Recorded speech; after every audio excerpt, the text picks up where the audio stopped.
Geceler seninle geçirdiğim anlar, İndi yalnız yuxularımda qalır.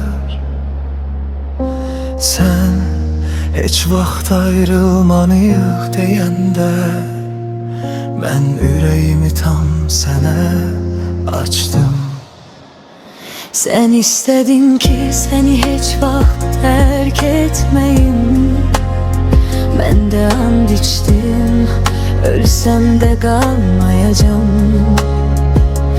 Ama sen bir gün sadece yok oldun. Sanki bütün sözlerin küle uçtu. Mən sənin üçün hər şeyi edərdim, sən isə sadəcə getməyi seçdin. İndi soruşuram özümə gecələr, niyə mən hələ də səni gözləyirəm?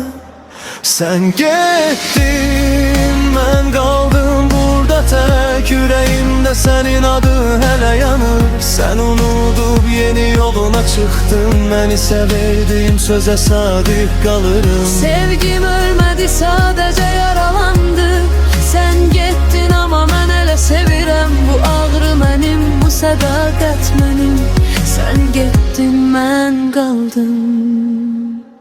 Sənin mesajların bir silindi, amma mənim xatirələrim qalır. Səni çox sevirəm deyəndə, gözlərində gördüyüm şu indi hayradar. Mən hər zəngə ümidlə baxırdım, her mesajda seni aktarırdım. Ama sen artık başkasının yanında, mən isə hələ də keçmişdə qalmışam. Sen azad oldun, ben esire çevrildim bu sevginin zincirlerinde. Belki